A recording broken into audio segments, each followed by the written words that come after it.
Amen. Amen. Amen. Amen.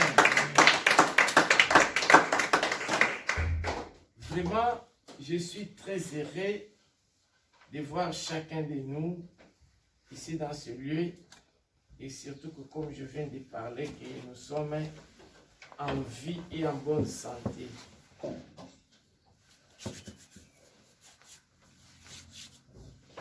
Ce matin, je voulais parler d'une chose qui est capitale.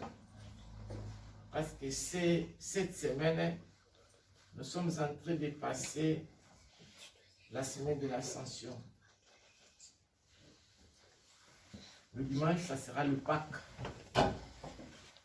Alors, je voulais parler de la puissance de l'Ascension. La puissance de l'Ascension. Par définition, la puissance, c'est quoi?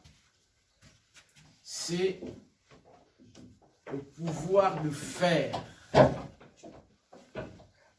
C'est une force, autorité, force capable de grandes choses, de grands effets, faculté très efficace.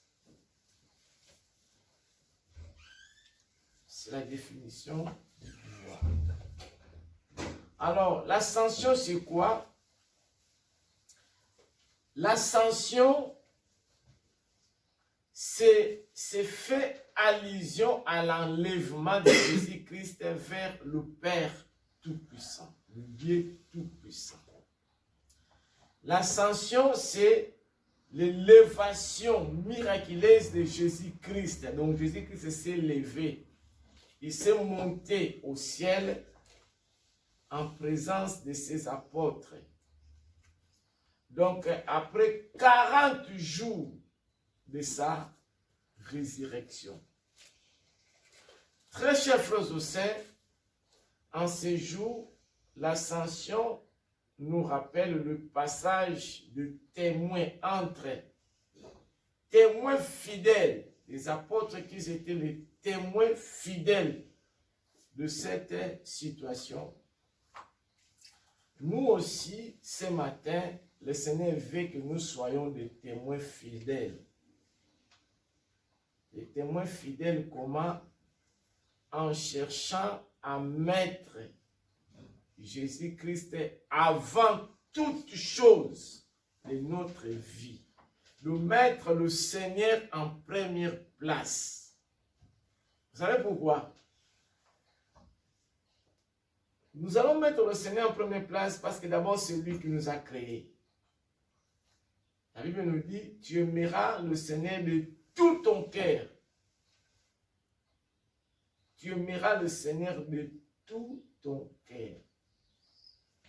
De toute ta force. De tout.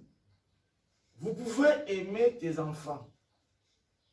Mais un jour, vous allez mourir, ces enfants vont rester. Ou un jour, ces enfants peuvent se marier, peuvent se déplacer. Tu vas se débarrasser de ces enfants. Tu peux aimer bien ta maison. Mais un jour, vouloir ou pas, tu vas mourir. Cette maison va rester. Tu vas aimer tes habits, l'habillement. Un jour, tu vas mourir. Les habits que tu mettais, d'autres peuvent utiliser. Tu peux bien aimer ta voiture, la voiture de luxe. Un jour, tu peux mourir et tu laisses cette voiture. Pourquoi j'ai dit ça? Je dis ça parce que nous, les êtres humains, nous sommes accrochés pour les choses de ce monde. Le diable est en train de nous distraire. Le diable est en train de nous amener à voir que nous allons rester éternels. Or non. La Bible nous dit dans Ecclésiaste, s'il vous plaît, parce que Je parle de l'ascension. Mais ces messages, cette parole me vient à la tête. Ecclésiaste 3. La Bible nous dit, chaque chose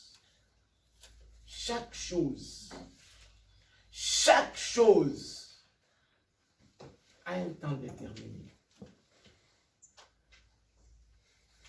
Il y a un temps de naître et il y a un temps de mourir. Il y a un temps de se réjouir et il y a un temps de pleurer. Il y a un temps de s'aimer et il y a un temps de récolter. Vous pouvez lire, ma sœur. Ecclésiaste 3, 1 et 2. Il y a un temps pour tout. Un temps pour toutes choses sous les cieux. Il y a un temps pour toutes choses sous le ciel. Il y a un temps pour toutes choses. Vous pouvez pleurer aujourd'hui, mais demain, vous serez en joie. Vous ne pouvez pas pleurer toujours éternellement.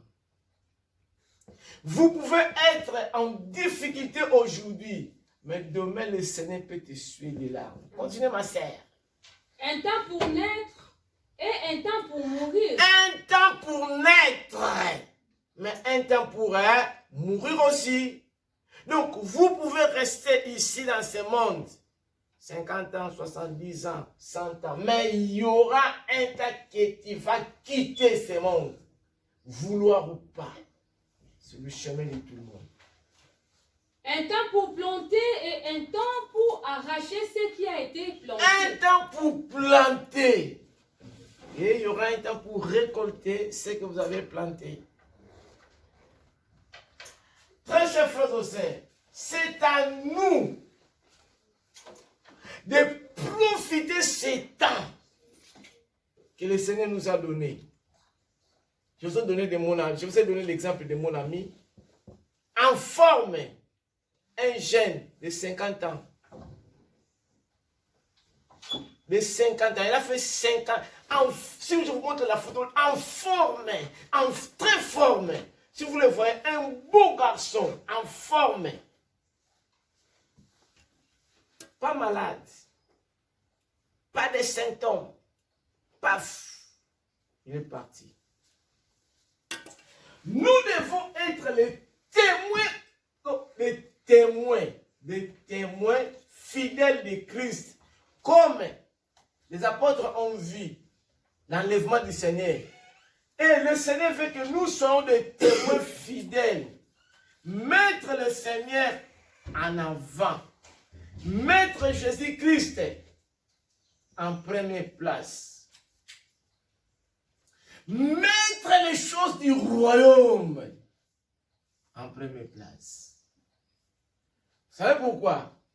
Parce que durant le ministère de Jésus, toute sa vie, Jésus-Christ a prêché l'enlèvement, l'événement du royaume. Si dans l'église, on ne parle pas du péché, on ne parle pas de la repentance, on ne parle pas de l'enlèvement, on ne parle pas du royaume, très chers frères et sœurs, sortez dans cette église. Parce que, vouloir ou pas, le Seigneur nous a créés pour l'éternité, ma sœur. Nous sommes de ce monde, mais nous ne sommes pas les gens de ce monde. C'est là où nous allons rester l'éternité, notre éternité. Ici, vous pouvez faire 70 ans, 100 ans, mais là, vous serez l'éternité en éternité. Alors, le Seigneur Jésus, durant sa vie, durant son ministère, il a parlé de l'événement du royaume. Nous allons voir ça dans les textes que nous allons lire. Raison pour laquelle, très chers frères et sœurs, vous pouvez tout faire. Tout faire. Tout faire. Tout faire. Mais, comme je dis, il y a un temps pour toutes choses. Et ce temps que nous sommes en train de vivre, c'est un temps très précieux pour nous tous. Pourquoi? Parce que ce qui se passe dans ces temps, c'était déjà passé dans les temps de Noé. C'est écrit, s'il vous plaît, Matthieu 24, 36 à 37.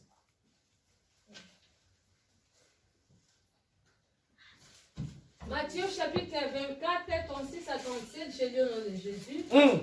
Pour ce qui est du jour et de l'heure, personne ne le sait, ni les anges des cieux, ni le Fils, mais le Père seul. Ce qui arriva du temps de Noé arrivera de même à l'avènement du Fils de l'homme. Nous avons écouté. Pour ce qui concerne du temps de l'heure, personne ne le connaît. Le Seigneur nous montre, le Seigneur nous dit ce qui est important. Ce qui était arrivé au temps de Noé arrivera encore dans notre temps. Arrivera encore à notre temps. Le temps, personne ne connaît l'avènement du Seigneur et personne ne connaît quand il peut mourir. Vous pouvez être en bonne santé comme mon frère. Paf, le Seigneur vous prend. Alors, ce matin, comme le Seigneur a parlé du royaume, nous aussi, nous allons fixer nos regards à lui. Comme il est parti, il va revenir de la même manière. Je dis que l'ascension, c'est fait allusion à quoi? À l'enlèvement de Jésus-Christ vers le Père Tout-Puissant. Alors notre texte de ce matin, de l'ascension, se trouve dans Acte 1. Nous allons lire Acte 1, 1 à 12. Ça, c'était l'introduction de ce que je voulais parler de l'ascension. Acte 1, 1 à 12. Acte des apôtres 1, chapitre 1, le verset 1 à 12. Acte chapitre 1, verset 1 à 12, je lis au nom de Jésus. Amen. Théophile, j'ai parlé dans mon premier livre de tout ce que Jésus a commencé à faire et d'enseigner dès le commencement. De tout ce que Jésus a commencé à faire et enseigner dès le commencement. Qu'est-ce que Jésus a enseigné? C'est du royaume. Parce que la Bible nous dit, cherchez premièrement du royaume. Et toutes choses vous seront données par-dessus. Donc nous, au lieu de chercher premièrement le royaume, on cherche d'abord toutes choses. Oh, c'est le royaume qui est très important pour nous. Nous, le diable est en train de nous séduire, de nous distraire, de chercher d'abord toutes choses. Au lieu de chercher le royaume. Continuez, ma sœur. Jusqu'au jour où il fut enlevé au ciel, après avoir donné ses ordres par le Saint-Esprit aux apôtres qu'il avait choisis. Après qu'il eut souffert, il leur apparut C'est dans quel vivant. verset? 3 maintenant. Et leur en donna plusieurs preuves, se montra à eux pendant 40 jours et parlant des choses qui concernent le royaume de Dieu. Stop. Stop. La Bible nous dit, en effet, après sa mort, c'est à eux qui se montra et leur prouvant de bien la manière qu'il était vivant.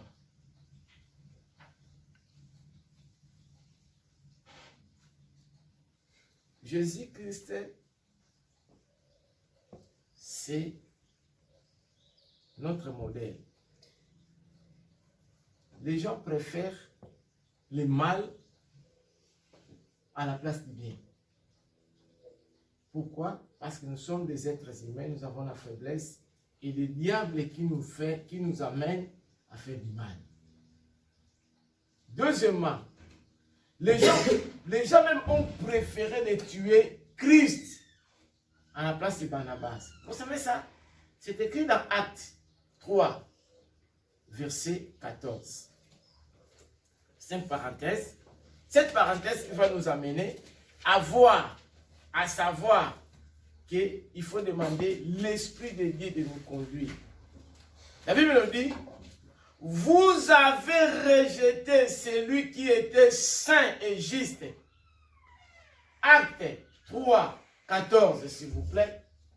Vous avez renié les saints et les justes. Vous avez renié, rejeté celui qui était saint et juste. Après, et vous avez demandé qu'on vous accorde la grâce d'un meurtrier. Et vous accordez la liberté, la libération d'un criminel. C'est là où nous devons savoir que là, nous sommes dans un monde où le diable, il nous séduit. Jésus était juste. Jésus était saint. Mais les gens ont préféré de tuer Jésus à la place d'un criminel. C'est là qu'est-ce qu'il peut nous dire? Cela nous dit que, très chers frères et sœurs, il faut faire très attention. J'avais prêché déjà sur la marche avec Dieu. Là, chaque fois que nous marchons, le diable, il nous montre ce qui est faux à la place du bien. Alors,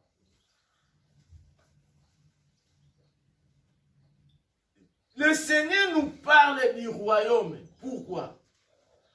Parce qu'il sait qu'il y a un temps qui est fixé, comme j'ai dit au départ, que toute chose doit être à nous. Tout ce que nous avons fait, en public comme en cachette. Je vous donne ces exemples d'abord pour comprendre le thème, les choses que je dois parler sur l'ascension. Sur l'ascension, j'ai dit que le Seigneur fait quoi? Nous fait allusion de l'élévation miraculeuse de Jésus-Christ, comme il est monté au ciel en présence de ses apôtres, il reviendra de la même manière. Deuxièmement, à l'exception de la venue du Seigneur, la mort est à côté. La mort peut nous surprendre. Alors, raison pour laquelle lui-même Jésus a parlé à Marc 1, 14. Qu'est-ce qu'il a dit? Marc 1, 14, c'est lui-même Jésus a dit. Après que Jean eut été livré, Jésus alla dans la Galilée prêchant l'évangile de Dieu. Il disait, Jésus allait prêcher la bonne nouvelle, proclamer la bonne nouvelle. Qu'est-ce que Jésus parlait? le temps est accompli. Le temps de Dieu est accompli. Le temps de Dieu est fixé. Le temps de Dieu est arrivé. Et le royaume de Dieu est proche. Le royaume de Dieu est proche. Répandez-vous et croyez à la bonne nouvelle. Répandez-vous. Répandez-vous.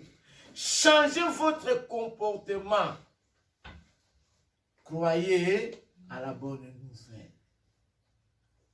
Raison pour laquelle je vous ai dit, très chers frères et sœurs,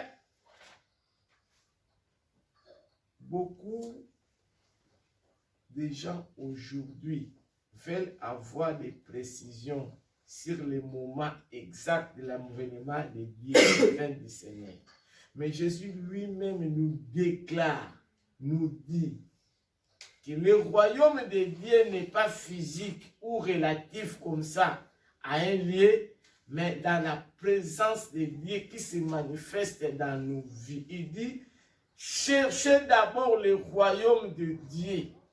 Le temps est fixe, le temps est proche. Pourquoi? La manifestation de la puissance de Dieu, l'obéissance dans sa parole, dans notre marche, il nous dit, c'est lui-même Jésus, il nous dit, il proclamait la bonne nouvelle de Dieu. Le moment fixe est arrivé, car le royaume de Dieu est proche. Changez de comportement et croyez à l'évangile. Très chers frères et sœurs, c'est maintenant le temps. C'est maintenant. C'est pas demain. C'est pas le lendemain. C'est pas le surdemain. Mais c'est maintenant. Parce que comme Jésus est monté, il reviendra de la même façon. Donc, c'est à nous, comme j'ai dit au départ, qu'il y a un temps pour toutes choses. Le temps que nous sommes en train de vivre, c'est notre temps. Et c'est le temps de se préparer. Comme Jésus est monté, il reviendra de la même façon. Pour se rencontrer avec ce Dieu. Ma passie va continuer notre lecture à partir du verset 4 des Actes 1. Nous allons continuer parce que c'était des Actes 1 à 12. Tout ce que je vous dis, c'est pour vous orienter à ma prédication. Acte 1, tu étais à verset 3, continue à partir du verset 4. Comme il s'est trouvé avec eux, comme il s'est trouvé avec eux, Jésus avec ses disciples, il leur recommanda de ne pas s'éloigner de Jérusalem, mais d'attendre ce que le Père avait promis, ce que je vous ai annoncé, leur dit-il. Car Jean baptisait d'eau, mais vous, dans peu de jours, vous serez baptisés du Saint-Esprit. Alors les apôtres réunis lui demandèrent, Seigneur, est-ce en ce temps que tu rétabliras le royaume d'Israël? Il leur répondit, ce n'est pas à vous de connaître le temps ou le moment que le Père a fixé de sa propre autorité. Je viens de le parler. Mais vous recevrez une puissance. Le Saint-Esprit surviendra sur vous et vous serez mes témoins à Jérusalem, dans toute la Judée, dans la Samarie et jusqu'aux extrémités de la terre. Après avoir dit cela, il fit élever pendant qu'il les regardait et une nuée les déroba à leurs yeux. Et comme ils avaient les regards fixés vers le ciel pendant qu'ils s'en allaient, voici deux hommes vêtus de blanc leur apparurent et dirent, hommes galiléens, pourquoi vous arrêtez-vous à regarder au ciel? C'est Jésus qui a été enlevé au ciel du milieu de vous, viendra de la même manière que vous l'avez vu allant au ciel. Alléluia. Alors ils retournèrent à Jérusalem et la montagne. Est-ce que nous avons écouté?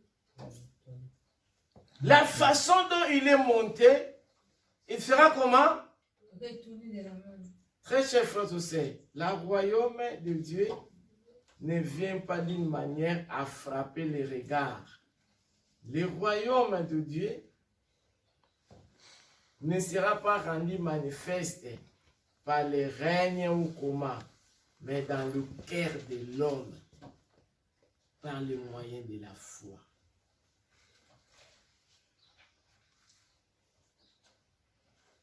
Ce que nous devons savoir, nous allons lire un verset dans Luc 17, 20 à 21. Luc 17. Luc chapitre 17, 20 à 21, j'ai lu au nom de Jésus. Les pharisiens demandèrent à Jésus quand viendrait le royaume de Dieu. Il leur répondit, le royaume de Dieu ne vient pas de manière à frapper le regard. Ne vient pas de manière spectaculaire. Ne vient pas de manière à frapper le regard. On ne dira point, il est ici ou il est là. Car voici le royaume de Dieu est au milieu de vous. Le royaume est au milieu de nous, comme nous sommes là. Le royaume est au milieu de nous. Le royaume est au milieu de nous. Alors, Jésus-Christ nous invite dans une vision spirituelle et éternelle. Pourquoi? Pour être sauvé. Pour rester à la direction de Dieu. Parce que le royaume est au milieu de nous. Romains 14, 17 à 19.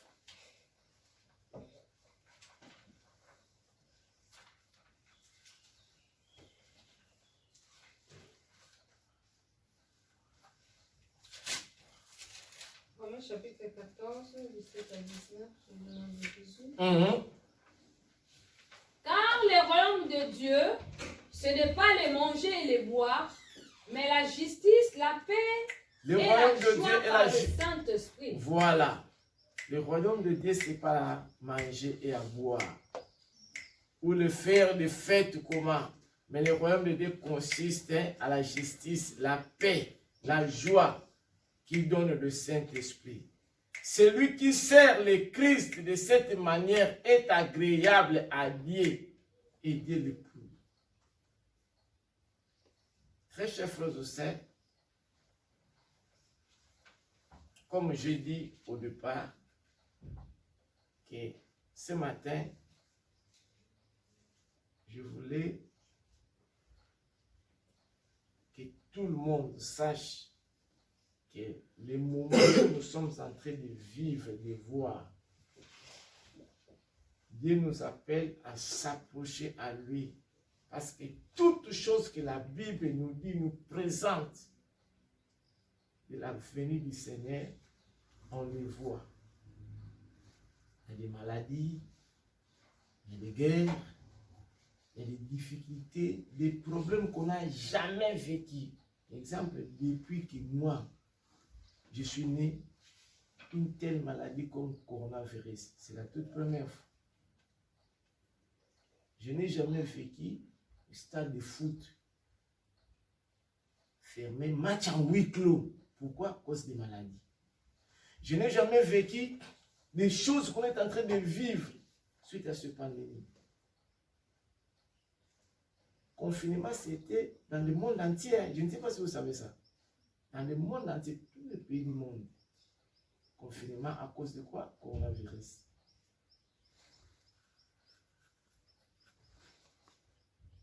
Ce sont des choses que nous n'avons jamais vécues. Ça montre, ça prouve la venue du Seigneur. Famille, de guerre. Qui croyait qu'en Europe, il pouvait éclater une guerre? Selon la constitution de l'Europe, selon la paix qu'il y a dans nos pays, selon la façon dont nous vivons dans nos pays, qui? Il peut y avoir de guerre par-ci, par-là, en Afrique, mais ce n'est pas l'Europe. Ce n'est pas le continent européen. Parce que toute chose, depuis la Première Guerre, Deuxième Guerre mondiale, on a mis des dispositions que ce type de choses ne peuvent même pas arriver en Europe. Mais pour le moment, nous voyons ce qu'on voit. Donc, tout cela, si on lit la Bible, ça nous montre que le Seigneur est à la porte. C'est à nous de se préparer. C'est à nous de s'organiser. C'est à nous d'être prêts à la rencontre de notre Seigneur. Parce que la Bible nous dit, comme il est parti, il va revenir de la même manière. Comme il est monté, il y reviendra de la même manière. Je dis que l'ascension fait allusion de l'enlèvement de Jésus-Christ vers le Dieu, le notre Père Tout-Puissant. C'était une élévation miraculeuse. Et la Bible nous présente que comme il est monté, il y reviendra de la même façon. Mais personne ne connaît, ne sait ni l'heure, ni le jour, ni le temps, ni le moment. Personne ne connaît. Et à l'exception de la venue du Seigneur, la mort est à côté, plus près de nous. Nous marchons avec la mort. Nous circulons avec la mort. Et Jésus est à la porte, très chers frères et sœurs. Comme il est monté, il reviendra de la même façon. Marc 19, Marc 16 et 19. Marc 16, 19. Marc chapitre 16, verset 19, j'ai le nom de Jésus. Les seigneurs, après leur avoir parlé, après avoir parlé à leurs apôtres, fit enlever au ciel. Fit enlever au ciel. Et il s'assit à la droite de Dieu. Il s'assit comment? À la droite de Dieu. Le Seigneur est enlevé au ciel, est assis à la droite de Dieu. Pourquoi? Pour préparer une place pour vous et moi. Le Seigneur est enlevé au ciel. Il est à la droite du Père. Et le Seigneur veut qu'un jour, vous et moi, nous sommes aussi à la droite du Père comme lui. Mais pour le moment, c'est le temps de se préparer. Comme une équipe de football, il va réaliser un match demain. Je vais donner un exemple de notre équipe de football, l'équipe de France. Vendredi, nous avons match avec le Danemark. Mais ils sont déjà à la Claque Fontaine. Ils sont à la préparation. Pourquoi? Pour bien préparer le match qu'ils vont affronter le vendredi. Hier, il y avait le final de quoi là? Ligue Europa. Ligue des clubs champions hier. Mais on dit que les deux équipes, ils ont préparé. Pourquoi? Pour affronter le match, le final. Donc, il y a un temps de préparation pour vous et moi. Comme Jésus est monté, il reviendra. La Bible nous dit dans Amos 4:3, prépare-toi à la rencontre de ton Dieu. Prépare. Si quelqu'un veut se marier, il se prépare. Je vais donner l'exemple, match. Si quelqu'un veut se marier, il se prépare. Pourquoi? Pour que les choses ça se passent bien. Pour que dans une fête, si les gens n'ont pas bien mangé, si les gens n'ont pas bien dansé, parce qu'il y a certaines personnes qui viennent à la fête, ce n'est pas pour danser. Ah, comment cette fête? Nul! Nous n'avons pas bien mangé. Comment la musique? Nul! Parce qu'il n'y avait pas une bonne préparation. Mais si les choses étaient bien préparées, comment à la fête de M. Guilhem? Nickel. De manger à gogo.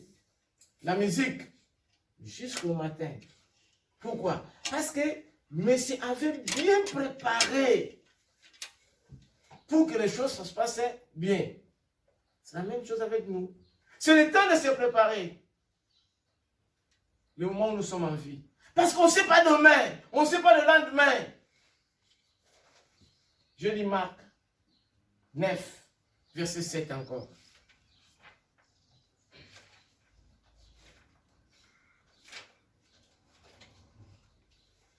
Marc 9. Chapitre 9, verset 7, j'ai lu au nom de Jésus. Une nuée vint les couvrir et de la nuée sortit une voix. Celui-ci est mon fils bien-aimé, écoutez-le. Quand Jésus est monté, une nuée vint les couvrir. Qu'est-ce que le Seigneur a dit? Dieu le Père. Qu'est-ce qu'il a dit? Celui-ci est mon fils bien-aimé, écoutez-le. Celui-ci est mon fils bien-aimé, écoutez-le. Jésus est le fils bien-aimé du Père. Comme il est monté, il reviendra de la même façon. Mais nous devons l'écouter. Nous devons faire sa volonté. Nous devons être obéissants. Nous devons être fidèles. Pour qu'on puisse se préparer à la venue du Seigneur, nous devons écouter ce que Christ nous dit. Nous devons être obéissants. Nous devons être fidèles. Nous devons savoir comment marcher avec Christ.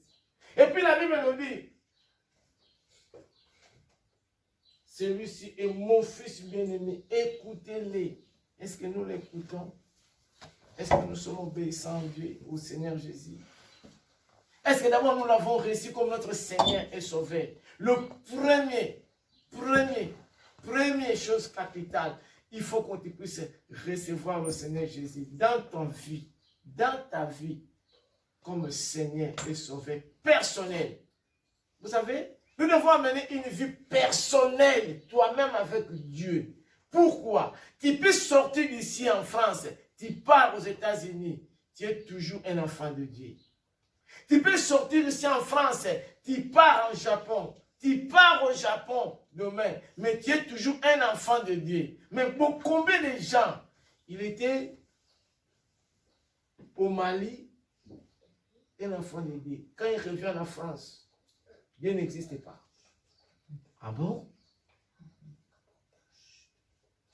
Combien d'enfants, combien de personnes, quand tu étais là dans ton pays, là-bas, si c'est où, tu servais le Seigneur. Quand tu arrives en France, je ne sais pas si c'est le RSA qui fait ça. Je ne sais pas si c'est la terre de la France ou comment. Combien de gens? Hier, nous étions en évangélisation avec Papa Guilhem. On a croisé, je ne sais pas si c'était plus de 20 ou 30 personnes. Mais, des gens qui nous ont parlé que Dieu n'existait pas, je m'en fous de lui. Sur 20, il peut y avoir 15. Même ici, il vous reçoit. Il y avait une maman qui nous a dit, moi je suis chrétien catholique, hein. J'étais baptisé à l'église catholique, j'ai pris la première communion à l'église catholique, je me suis même marié à l'église catholique. Mais je ne crois pas en lui. Papa Guilhem, la maman là, n'a pas dit comme ça. Écoute, hein, pour être d'abord baptisé, il faut que tu puisses suivre les enseignements. Il faut qu'on puisse te montrer la ligne maîtresse du Seigneur. Et puis que tu puisses savoir l'église. Qu'est-ce que l'église? Il dit, j'ai été baptisé. J'avais pris la première communion. J'ai pris la confirmation. Et je me suis marié à l'église catholique. Mais je m'en fous de ça. Je n'existais pas. Oh. J'ai dit, mais si vous étiez baptisé, première communion, confirmation, marié même, et tu ne crois pas en Dieu, avec tout ce qui se passe, Dieu n'existe pas. Il faut pas me parler. Ce n'est pas pour les convaincre, mais pour les faire comprendre. Et puis, très gentil la maman là. Mais je m'en fous de ça. Dieu, il est quoi? Avec tout ce qui se passe, il parlait très bien. Baptême, nul. Première communion, nul. Confirmation, nul. Mariage même. Dieu n'existait pas. Il faut les chemins. Donc, il faut même.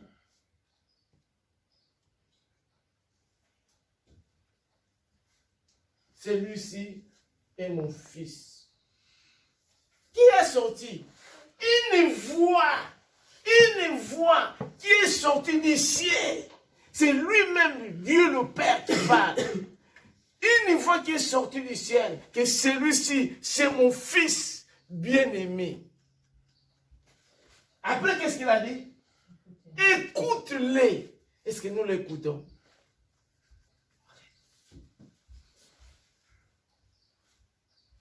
Si nous l'écoutons, ce qu'il dit, est-ce que nous mettons ça vraiment en pratique? Parce que la Bible nous dit, ne vous bornez pas à écouter, mais mettez en pratique ce que la parole de Dieu vous dit. Nous sommes dans un moment très difficile que le Seigneur nous assiste. Que le Seigneur nous aide. Très cher frère de sœur, que le Seigneur nous aide. Il ne faut pas suivre. Non, comme lui a fait ça. Comme lui écoute le Seigneur. Parce que chacun de nous sera devant le Seigneur.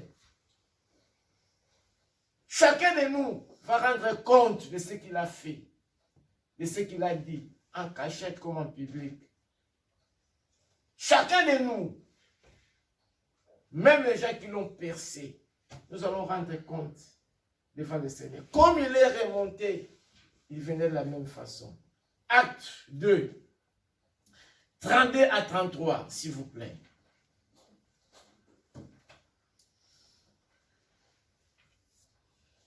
Acte chapitre 2, 32 à 33, je lis au nom de Jésus. C'est Jésus que Dieu a ressuscité. Nous en sommes tous témoins. Élevé par la droite de Dieu, il a reçu du Père le Saint-Esprit qui avait été promis et il a répandu comme vous le voyez et l'entendez. La Bible nous parle de ce Jésus. Dieu l'a relevé des morts. Jésus dont nous sommes témoins. Les apôtres, ils étaient des témoins de l'événement qui s'est passé.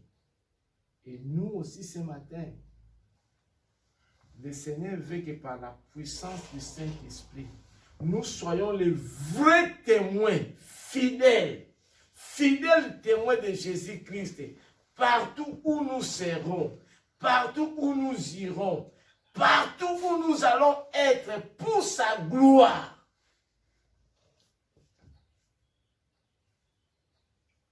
C'est Jésus que le Seigneur a ressuscité des morts. Les apôtres, ils étaient témoins, tous. Il était élevé, il est à la droite du Père. Ce matin, le Seigneur veut que par la puissance du Saint-Esprit, nous soyons des témoins fidèles de Jésus-Christ partout où nous irons, partout où nous serons, partout. La vraie vie chrétienne, c'est personnel, partout où tu es. Que nous soyons les vrais témoins. Parce que comme il est monté, il reviendra de la même façon. Soyons des témoins de Jésus. Des témoins, des fidèles témoins.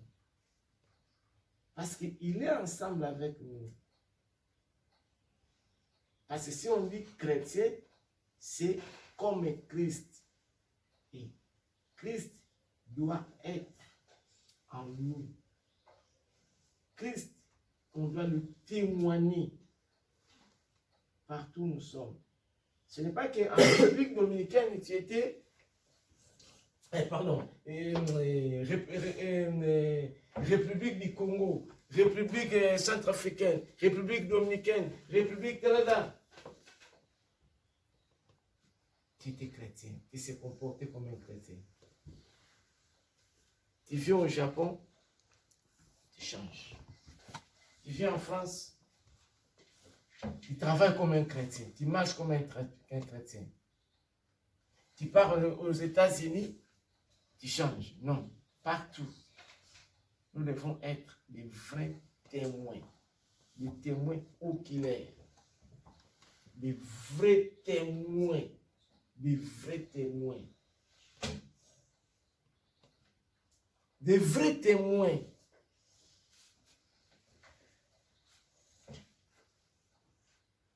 Nous allons lire quelque chose dans Hébreux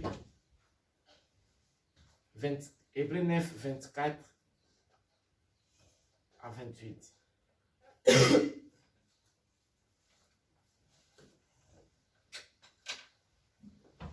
Hébreux chapitre 9, 24 à 28, j'ai lu au nom de Jésus. Car Christ n'est pas entré dans un sanctuaire fait de main d'homme, en imitation du véritable, véritable, mais il est entré dans le ciel même, afin de comparaître maintenant pour nous devant la face de Dieu. Christ est entré comment? Christ n'est pas entré dans un sanctuaire fait des mains des hommes, en imitant du véritable, mais il est entré dans le ciel même. Il est entré dans le ciel. Maintenant pour nous devant la face de Dieu. Et ce n'est pas pour s'offrir lui-même plusieurs fois qu'il y est entré. Il est dans quel verset? 25. Comme le souverain sacrificateur entre chaque année dans le sanctuaire avec du sang étranger. Autrement, il aurait fallu qu'il eût souffert plusieurs fois depuis la création du monde, tandis que maintenant, à la fin des siècles, il a paru une seule fois pour abolir le péché par son sacrifice. Et comme il est réservé aux hommes de mourir une seule fois, après quoi vient le jugement, de même Christ qui s'est offert une seule fois pour porter le péché de plusieurs, apparaîtra sans péché une seconde fois à ceux qui l'attendent pour leur salut. Est-ce que nous avons écouté verset 27 et verset 28? La Bible nous dit, tout être est destiné à mourir une seule fois. Et puis, nous allons être jugés par Dieu. De même, Christ était offert en sacrifice une seule fois pour le péché et l'iniquité des gens. Christ il avait souffert pour nos péchés, pour vous et moi, pour que nous soyons sauvés. Il apparaîtra une seconde fois, non pas pour éliminer encore les péchés, mais pour accorder le salut à ceux qui nous attendent. Très chers frères et sœurs, Jésus-Christ a souffert pour vous et moi. Jésus-Christ était maltraité, était humilié. Nous avons écouté ce qu'on nous a dit. Tout être humain est destiné de mourir, 27. Comme il est réservé aux hommes de mourir une seule fois, après quoi vient le jugement. Tout être humain est destiné de mourir, après quoi vient le jugement. De même, Christ, il est souffert une seule fois. Pourquoi? Pour porter nos péchés. Si vous avez reçu Jésus-Christ, vous allez passer de la vie à la mort. Vous n'allez pas passer au jugement. Il est réservé aux hommes de mourir. Mais après ça, pour voir le jugement. Mais Jésus-Christ a porté nos péchés. Jésus-Christ a porté nos péchés pour que nous soyons sauvés. Et c'est Jésus-Christ, il viendra pour qui? Pour le salut de tous ceux qui l'ont crié pour être sauvés. Donc si vous avez reçu Jésus, il n'y a pas de condamnation pour toi. Tout est accompli. Qui va te condamner? Personne. Parce que Jésus-Christ est ressuscité, il a vaincu la mort. Il est à la droite du Père. Il intercède pour vous et moi. La situation qui va te donner des difficultés de maux de tête, lui déjà il parle à Père. Papa, bénis Christine, bénis Annie, bénis Rose, bénis Guylaine, non, bénis Sébastien. Non, il a des problèmes du travail, résout sa situation. Ah, Pascaline, qu'est-ce qui manque? Il manque le mariage. Donc le mariage. Donc Christ, il intercède pour nous. Il voit nos difficultés, il voit nos soucis. Mais à condition que tu sois ensemble avec lui. Tu le reçois dans ton cœur. Très chers frères et sœurs, qui nous condamnera? Personne. Personne. Personne. Mais à condition que Jésus-Christ, qu'il soit ensemble avec toi. À condition que tu marches ensemble avec lui. À condition que Il fait sa volonté. Nous allons lire notre dernier verset, Jean 17, 1 à 3.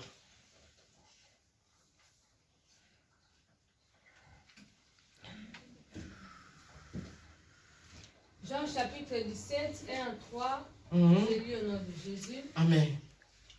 Après avoir ainsi parlé, Jésus leva les yeux au ciel et dit, Père, l'heure est venue, glorifie ton Fils, Amen. afin que ton Fils te glorifie. Glorifie ton Fils.